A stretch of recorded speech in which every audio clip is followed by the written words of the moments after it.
계속 서신 채로 말씀 봉독하시겠습니다. 하나님께서 오늘 우리에게 주시는 말씀은 에스더 8장입니다.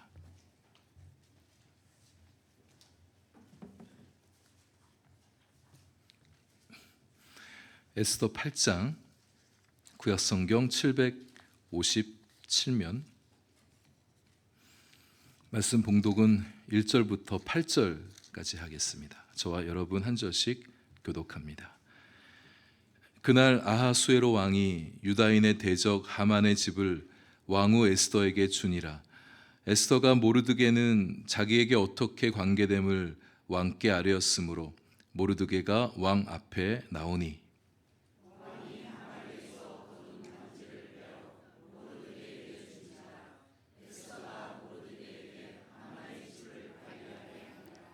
에스더가 다시 왕 앞에서 말씀하며 왕의 발 아래 엎드려 아각 사람 하만이 유다인을 해하려 한 악한 꾀를 제거하기를 울며 구하니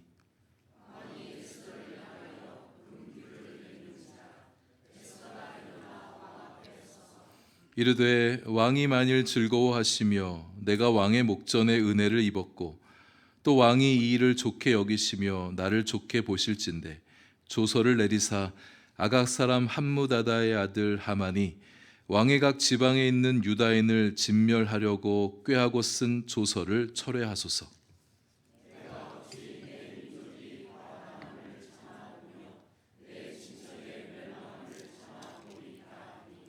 아하수에로 왕이 왕후 에스더와 유다인 모르드게에게 이르되 하만이 유다인을 살해하려 함으로 나무에 매달렸고 내가 그 집을 에스더에게 주었으니 너희는 왕의 명의로 유다인에게 조서를 뜻대로 쓰고 왕의 반지로 인을 칠지어다.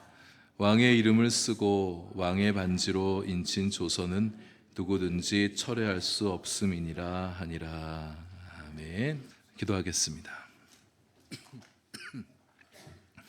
하나님, 이제 말씀 듣습니다. 말씀 듣는 동안 우리 마음에 새 소망이 보이게 하시고 하늘의 기쁨과 평안이 흘러 들어오며 주님의 사랑과 은혜가 가득 채워지게 하여 주옵소서. 예수님 이름으로 기도합니다. 아멘. 여러분들에게도 이런 경험들이 좀 있으실 것 같습니다. 내 삶에 뭐가 좀 꽉 막힌 것 같은 경험, 삶이 좀 꽉 막힌 것 같게 되어지면 이것저것 시도해보고 또 여러 노력들을 해봐도 잘 안 풀리게 되죠. 근데 반면 일이 잘 되려고 하면 막힘없이 순탄하게 일사천리로 잘 진행되어 가는 것들을 경험해 보셨을 것입니다. 그래서 뭔가 잘 안 될 때는 좀 마음이 좀 답답하고 좀 조바심도 나겠지만 좀 멈춰서 볼 필요가 있겠습니다. 안 되는데 억지로 막 밀어붙이려 하지 말고 혹시 하나님께서 다른 길을 준비하고 계신 것은 아닌지 주위를 돌아보고 좀 기다려보는 것도 지혜이겠습니다. 일이 쭉쭉 풀릴 때는 그 순탄함에 감탄할 때도 있죠. 내가 애쓰지 않아도 마치 일이 스스로 일을 막 만들어내는 것처럼 느껴질 때가 있습니다. 주위 사람들도 막 도와주고 주변 환경도 막 잘 풀리게 되는 거예요. 이게 다 하나님께서 하신 일이죠. 하나님께서 일어나셔서 손 한번 쓱 이렇게 움직이시면 일이 은혜롭게 잘 순탄하게 전개가 되어지게 해주시는 겁니다. 상당히 교만하고 자기 도취에 빠져 살아가고 권력의 욕망에 이끌려가는 사람이었던 하만, 모르드게를 잡아먹지 못해서 안달이 나서 결국 유다 민족 전체를 다 몰살시킬 악한 계획까지 품었던 하만이 드디어 죽게 됐습니다. 지난주에 우리 성도님들 몇 분들과 얘기하면서 주일 말씀에 대한 느낌들을 얘기해 주시는데 하만이 죽게 돼서 얼마나 통쾌한지 모르겠대요. 그러니까 많은 성도님들이 하만이 꼬꾸라지기를 좀 손꼽아 기다리고 있었던 것 같습니다. 하만이 죽음과 동시에 빠른 속도로 유대 민족을 둘러싼 일들이 빠르게 잘 풀려가기 시작합니다. 오늘 1절 말씀에 그날 아하수에로 왕이 이를 행했다 얘기합니다. 하만이 죽은 그날에 하만의 재산을 몰수하여서 에스더에게 주었습니다. 그가 하만 때문에 마음고생이 심했을 에스더를 위로해주는 선물이겠죠. 모르드게를 왕 앞으로 불러내어서 하만에게 거두들었던 반지를 모르드게에게 끼워줍니다. 이제 모르드게를 하만을 대신하여 제국의 제2인자로 삼았다는 뜻이 되어집니다. 근데 하만이 죽었다고 해서 모든 문제가 다 해결된 게 아니었죠. 아직 큰 문제는 아직 해결되어지지 않은 채에 있습니다. 유다 민족 멸절의 조서가 아직 유효한 상태에 있는 것이죠. 한번 반포된 왕의 조서를 취소시키는 것은 상당히 어려운 일입니다. 이를 위해서 에스더가 한 번 더 나서게 됐는데 하나님께서 이 일도 수월하게 쫙 풀어주시는 거예요. 슬프고 어지러운 수산성에 이제는 기쁨과 즐거운 노랫소리가 들리기 시작합니다. 하만의 계략에서 두려움과 공포 속에 떨고 살았던 유대인들이 이제 새롭게 반포된 모르드게의 조소로 인해서 기뻐하고 즐거워하고 잔치를 열어 축제를 벌이게 됐습니다. 8장은 마지막 절 17절까지 거치는 일 하나 없이 쭉쭉 순조롭게 일이 풀어지게 해주고 있어요. 유다 민족에게 큰 기쁨을 가져다 주었다는 논평으로 이 8장 말씀이 마무리되어지고 있습니다. 하나님께서 여기 계신 우리 성도님들의 삶도 순조롭고 순탄하고 잘 풀려가는 인생들 되게 해주시기를 축복합니다. 근데 지금 뭔가 막혀 있는 것이 있으세요? 내 힘으로 안 되고 있는데 억지로 자꾸 밀어붙이려고 하지 마시고 어깨에 힘을 빼고 좀 잠시 머물러 보시는 건 어떠시겠습니까? 하나님을 바라보는 거예요. 하나님께 맡기는 겁니다. 지금 이 상황 가운데 내가 할 수 있는 최선을 다하고 나서는 이제 하나님께 맡겨드리는 거예요. 하나님께서 내 삶에 개입하셔서 일하실 수 있도록 시간을 드리는 것입니다. 하나님께 맡겨드렸는데도 아직 일이 풀려지고 있지 않다면 조금 더 기다려보시면 좋겠습니다. 하나님께서 뭔가 생각하고 준비하는 게 있으셔서 그러신 겁니다. 어딘가가 꼬여있는 매듭 하나 그거 풀어지게 하시고 나면 그 다음부터 잘 풀어질 수 있도록 잘 될 수 있도록 하나님께서 그렇게 해주실 거예요. 근데 혹시 하나님이 맡고 계신 것이 아니라 여러분이 스스로 맡고 있는 것은 아닌지 내 삶을 내가 맡고 있는 것은 아닌지 한번 성찰해 보시길 바랍니다. 나를 내려놓을 때 순조로워지고 내가 움켜쥐고 있는 것을 펴게 될 때 잘 풀리게 되고 내 고집을 꺾을 때 상황이 순탄하게 되어지는 일들이 참 많이 있습니다. 아하수에로 왕이 에스더를 챙길 때 에스더는 모르드게를 생각해요. 1절 말씀에 에스더가 모르드게와 자신이 어떤 관계인가를 왕에게 알려주게 되죠. 이것은 단순히 그냥 혈연관계, 사촌관계에 대한 것을 넘어서서 에스더가 모르드게한테 받았던 도움이 많았어요. 양육도 받았다는 것을 얘기하는 겁니다. 자신에게 얼마나 소중하고 특별한 사람인지를 얘기합니다. 그동안에 있었던 일들도 상세하게 말해주었다는 것을 말하는 거예요. 에스더의 이야기를 들은 왕의 마음이 모르드게를 향해 더 각별해졌을 것입니다. 가뜩이나 자신을 위해서 공을 세웠던, 자신의 죽음을 저지시켜줬던 그런 공이 있었던 사람이었잖아요. 호의를 베풀고 호의를 가지고 있었던 사람인데 왕후랑 가까운 사이랍니다. 왕후에게 특별한 사람이라고 그러니까 이 모르드게에게 마음이 더 각별했을 것이죠. 좋은 마음으로 모르드게를 바라봤을 것이고 마음만 좋게 품고 끝나는 게 아니라 그에게 관직을 하사하게 되어집니다. 자신을 죽이려고 했던 내시들의 암살 음모를 저지시켰던 이 모르드게에게 뭔가를 해줘야겠다는 마음을 가지고 있었는데 그래서 왕의 옷을 입히고 왕의 말을 태우고 가두행진을 시켜줬죠. 존귀하게 해주긴 했어요. 그러나 거기에 알맞는 걸맞는 관직은 아직 하사하지 않은 상태였었습니다. 하만에게서 거둔 반지가 생각이 납니다. 이 반지의 새 주인을 찾은 거예요. 그 반지를 모르드게에게 주게 되죠. 하만이 가지고 있던 지위와 권력을 이제 모르드게에게 이양해 주게 된 것입니다. 반전도 이런 반전이 없죠. 하루아침 하루 사이 일어났던 일이잖아요. 하만이 모르드게를 죽이겠다고 높은 나무를 세워뒀는데 죽기는커녕 살아나고 제국의 제2인자라는 높은 자리에 오르게 되는 반전이 일어나게 됐습니다. 하나님께서 높여주신 것이죠. 사람을 높이시기도 하고 낮추시기도 하신 하나님께서 하나님께 신실한 사람, 겸손한 사람, 의로운 사람, 자신의 민족의 구원을 위해서 애썼던 모르드게를 하나님께서 높여주신 겁니다. 이런 반전 드라마 하나님께서 쓰셨다.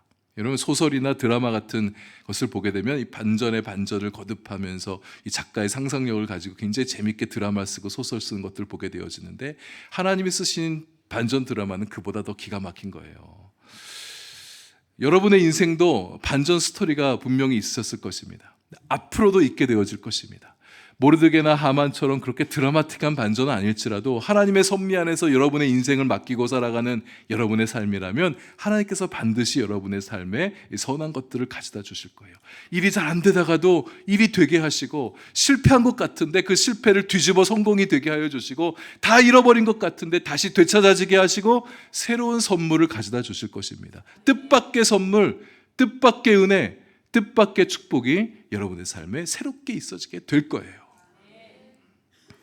에스더는 왕에게서 하만의 재산을 받았다고 해서, 모르드게가 높은 관직을 가졌다고 해서 즐거워할 시간이 없습니다. 아직 해결해야 될 큰 문제가 남아있기 때문이죠. 왕이 지금 에스더와 모르드게에게 좋은 관심을 주고 있을 때가 기회예요. 나중으로 미루지 않습니다. 지금 분위기 좋으니까 나중에 얘기해도 되겠지, 이렇게 생각하지 않는 거예요. 왕이 나중에 미뤘다가 왕의 마음이 어떻게 바뀔지 누가 알겠습니까? 하만의 음모를 밝힐 순간은 신중하게 기다렸지만 이제 유다 민족을 구원해내는 이 일은 지금이 적기입니다.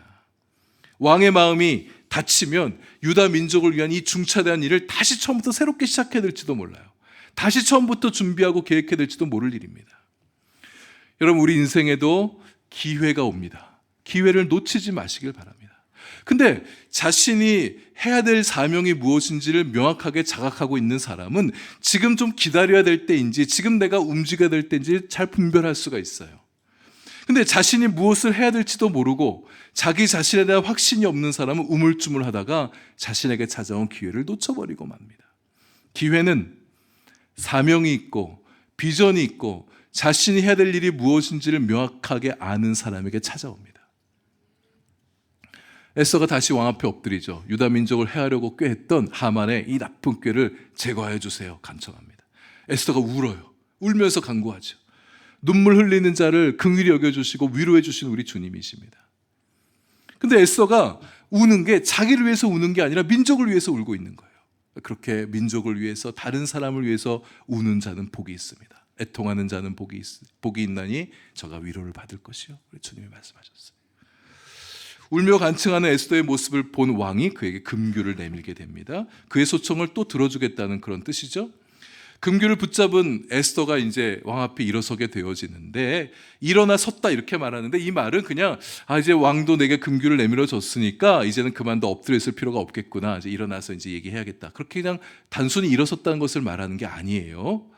일어나 서는 것은 하나의 동작이지만 오늘 말씀 보시면 이 동사 두 개를 분리시켜서 각각 다르게, 각각 떨어뜨려 놓고 각각의 의미를 강조하면서 말씀을 쓰고 있어요. 그러니까 에스더가 일어났다, 에스더가 왕 앞에 섰다, 이 두 가지를 지금 말하고 있는 겁니다. 일어나 섰다, 일어났다, 이 말은 굳은 의지를 가지고 뭔가 단호하게 말할 것이 있어서 일어났다는 것을 말하는 거예요. 섰다는 것은 내가 지금 말할 사람 앞에 존경심을 가지고 섰다는 것을 말하는 겁니다. 지금 내가 말할 것을 들어줄 수 있는 존재 앞에 내가 예의를 갖춰서 말하겠다, 그런 마음으로 섰다라고 표현하는 거예요. 여러분, 우리가 하나님 앞에 일어나서 말씀을 읽곤 합니다. 그거는 말씀을 주신 하나님에 대한 존경심을 표현하는 거예요.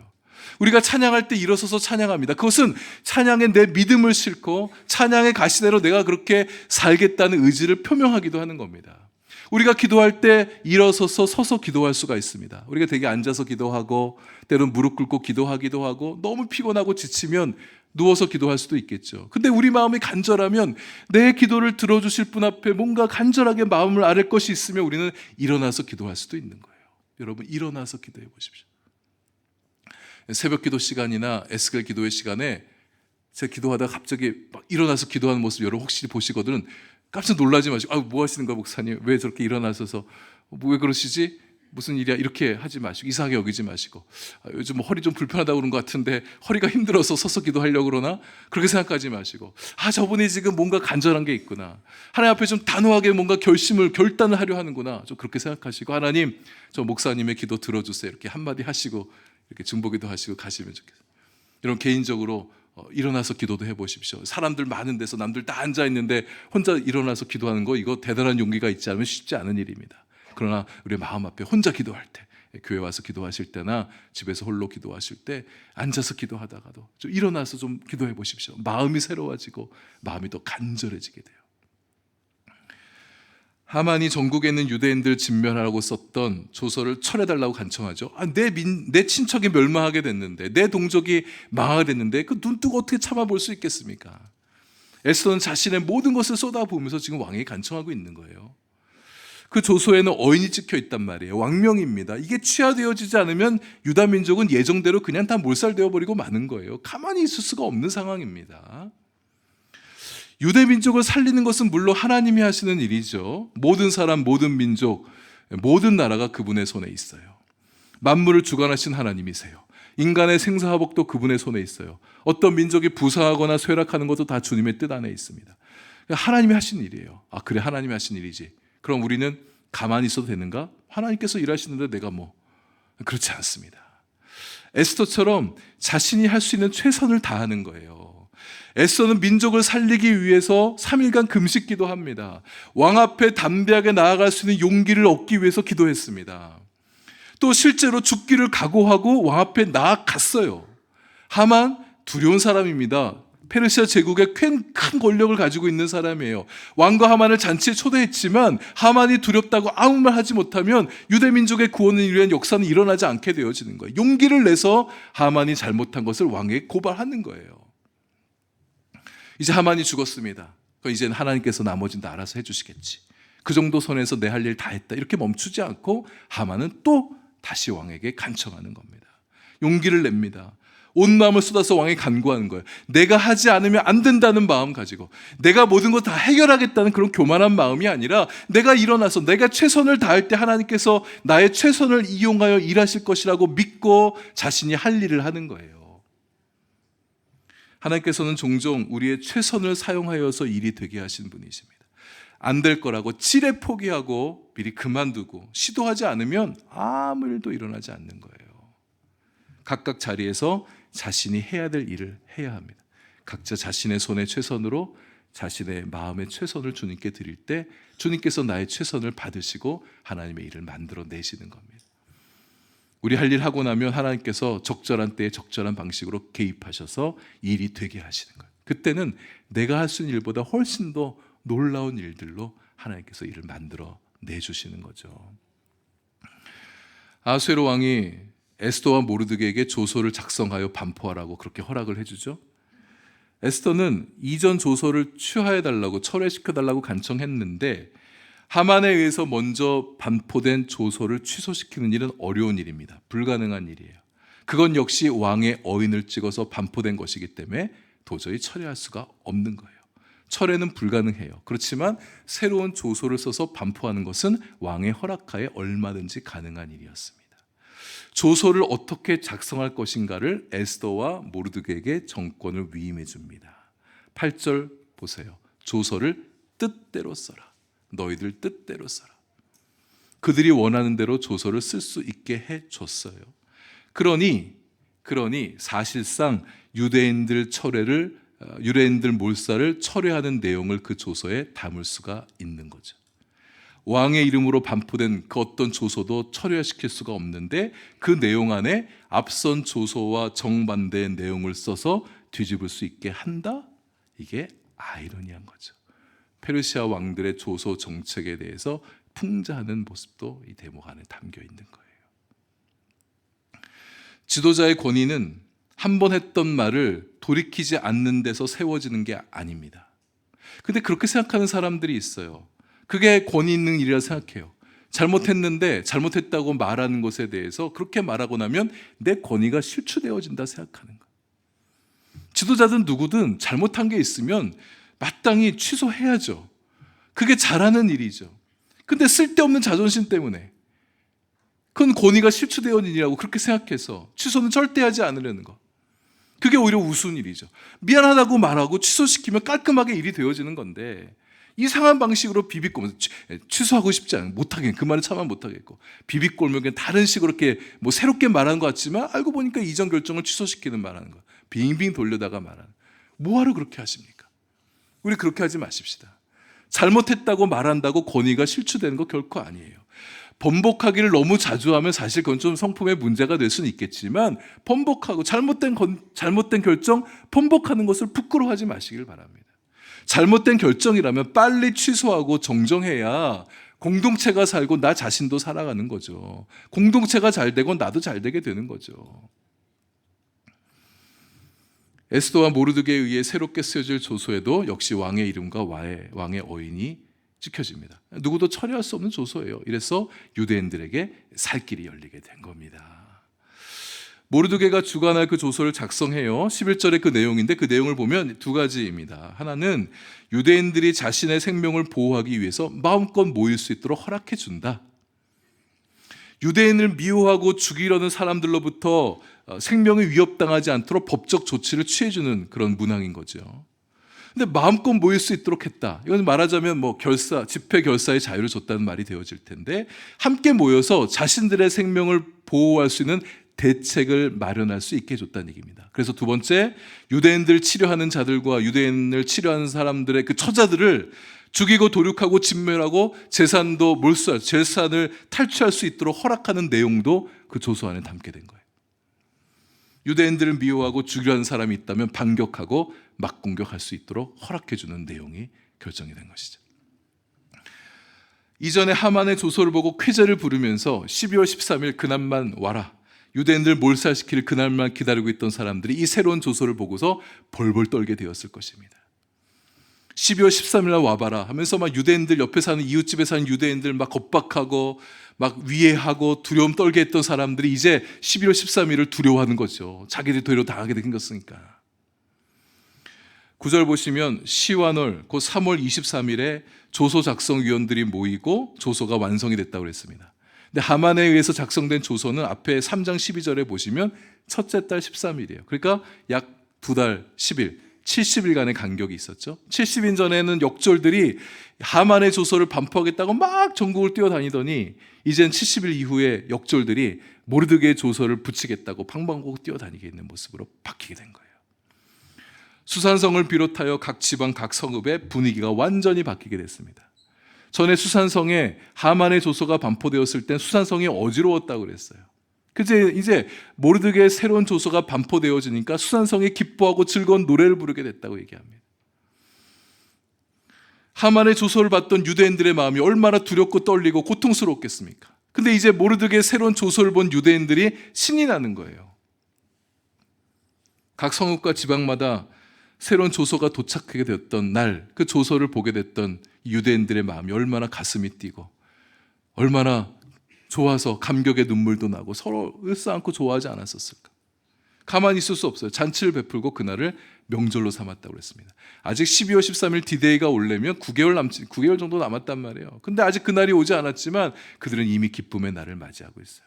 기쁨의 날, 자유의 날, 평화의 날을 선포하면서 함께 즐거워하고 있는 유대인들입니다. 세상이 달라졌습니다. 수산성의 유대인들은 기뻐하고 노래 부르고 각 지방에서 잔치가 벌어지고 있어요. 슬픔과 통곡이 그치고 즐거움과 기쁨이 넘쳐나는 세상이 된 거예요. 모르드게가 푸른 고 흰 조복을 입었다고 했습니다. 높은 관직을 상징하는 옷입니다. 큰 관을 썼대요. 큰 금관을 썼다. 보통 금관이 아니라 큰 금관이라는 얘기는 다른 신하들보다 더 높은 지위를 가지게 됐다는 거예요. 자색 가는 배의 겉옷을 입었답니다. 근데 사실 많은 나라에서 자색 옷은 왕이나 왕실에 속한 사람만 입는 거예요. 근데 모르드게가 입게 되었다. 근데 엄밀히 말하면 모르드게가 왕후 에스더의 사촌이잖아요. 그러니까 왕실에 속한 사람이니까 자색 옷 일만 한데, 이 말은 왕에 준하는 권력과 지위를 모르드게가 가지게 되었다는 것을 말해주는 표현입니다. 모르드게의 이런 화려한 모습은 이제 그가 명실공히 페르시아 제국의 실권자가 되었다는 것을 말해주는 것입니다. 그가 그런 옷차림으로 왕 앞에서 나왔다고 그랬어요. 스포트라이트를 받으면서 지금 등장하고 있는 거예요. 모르드게가 등장하는 모습을 봤던 사람들이 다 환호하고 좋아하게 됩니다. 근데 15절을 보시면 수산성이 즐거이 부르며 기뻐했다. 이 말은 그저 유대인들만 좋아했다는 게 아니에요. 수산성에 살아가는 다른 시민들도 모르드게가 제국의 실권자가 된 것을 함께 기뻐했다는 얘기입니다. 그러니까 모르드게의 성공이 유대인들에게만 기쁨을 가져다 준 게 아니라 수산성에 살아가는 모든 시민들에게도 기쁨이 됐다는 얘기인 거죠. 우리도 그랬으면 좋겠습니다. 여러분들의 성공이 여러분만 좋은 게 아니고, 여러분의 가족 식구들만 좋은 게 아니고, 그냥 우리 교회만 좋은 게 아니고, 여러분 주변의 세상 사람들도 여러분의 성공을 축하하고 기뻐해 줄 수 있으면 좋겠어요. 유대인들에게 영광과 즐거움과 기쁨과 존귀함이 있었다 합니다. 사실 페르시아 제국내에서 유대 민족은 별로 두각을 나타내지 못했던 소수 민족이었었습니다. 근데 이제 모르드게의 부상과 함께 유대인들은 작지만 힘 있는 민족이 됐어요. 영광스러운 민족, 다른 민족 사람들로부터 존귀함을 받는 민족이 되었습니다. 하나 더 놀라운 일이 전개됐는데 17절 넷째 줄입니다. 본토 백성이 유다인을 두려워하여 유다인 되는 자가 많더라. 유다인에게 힘이 주어지게 되자 이제 유다인을 함부로 하지 못하는 거예요. 무시하지 못하는 겁니다. 새로 반포된 조서의 내용, 유다인들을 공격하는 사람을 반격하고 죽일 수 있다는 조서가 내용에 들어가 있었잖아요. 유다인이 두려운 거예요. 이제 유다인들한테 잘못 보였다가 자신들이 곤란한 처지가 되어지고 자신도 해를 입을 수 있게 된 거예요. 그 유다인이 두려운 겁니다. 그래서 심지어 어떤 사람은 본토 백성들 중에 유대인이 되려 했던 사람들이 있었다잖아요. 유대인과 결혼해서 혼인관계, 친인척 관계를 맺고 유대교로 개종하는 일들도 나타나게 됐다고 말하는 거예요. 세상이 완전히 바뀌게 된 거예요. 힘없었던 민족이 힘을 가지고 무시당했던 사람들이 영광과 존귀함을 얻는 사람들이 되었다. 모르드게가 에스더가 궁궐에 입성하게 될 때 주의 줬던 거 기억하시죠? 너 유다인인 거 절대 말하지 말아라. 네가 유다인인 것을 밝히게 되면 불이익을 당할 수도 있으니까 유다인이라는 거 말하지 말라고 그랬어요. 근데 그랬던 민족이 이제 특권층이 된 것입니다. 하나님께서 하신 일이에요. 역전의 역전을 거듭하여 멸절 위기에 놓였던 유대 민족을 하나님이 구원해 내시고 슬픔 대신 기쁨, 두려움 대신 영광을 가져다 주시게 된 것이죠. 민족 자체가 멸절될 만한 조소가 반포될 만큼 힘이 없었던 민족이었는데 이제는 본토 백성들이 두려울 만큼의 힘을 가진 민족으로 바뀌게 된 것입니다. 하나님께서 택하신 백성이잖아요. 하나님께서 지키시고 살리시는 거예요. 이방 땅에 살아가면서 수모당하고 괴로움당하고 고통당하는 거 그냥 보실 수만 없어서 선민 백성이 이방 땅에서도 당당하게 살아가고 존귀 여김받으며 살아가고 하나님 영광 나타내며 살아가라고 그 백성들을 일으켜주시고 살려주신 겁니다. 여러분, 하나님께서 우리들도 그렇게 해주실 것입니다.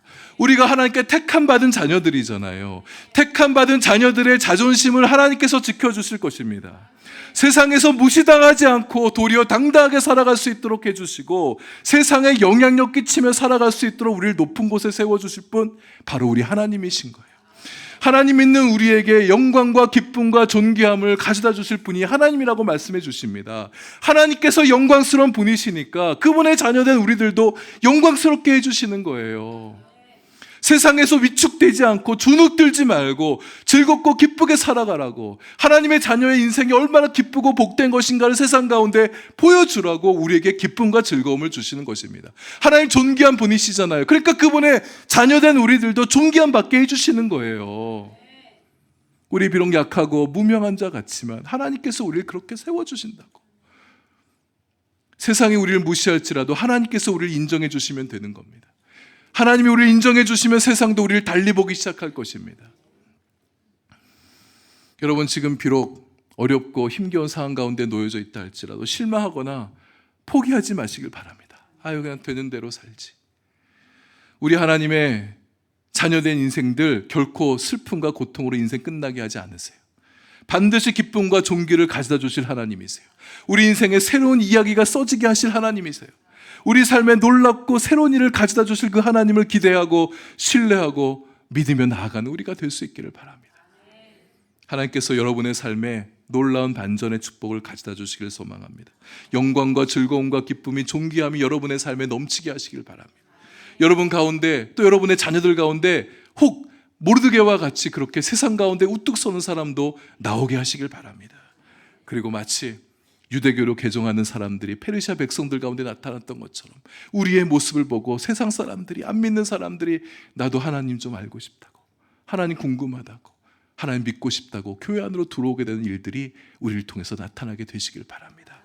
우리 믿는 자들이, 여러분들이, 우리 한마음교회 성도들이 세상 가운데 잘 돼서 하나님의 영광을 힘있게 드러나게 되길 축복합니다. 세상에 선한 영향을 끼치며 세상을 복되게 하는 여러분의 삶이 될 수 있기를, 우리 한마음교회가 될 수 있기를 축복합니다.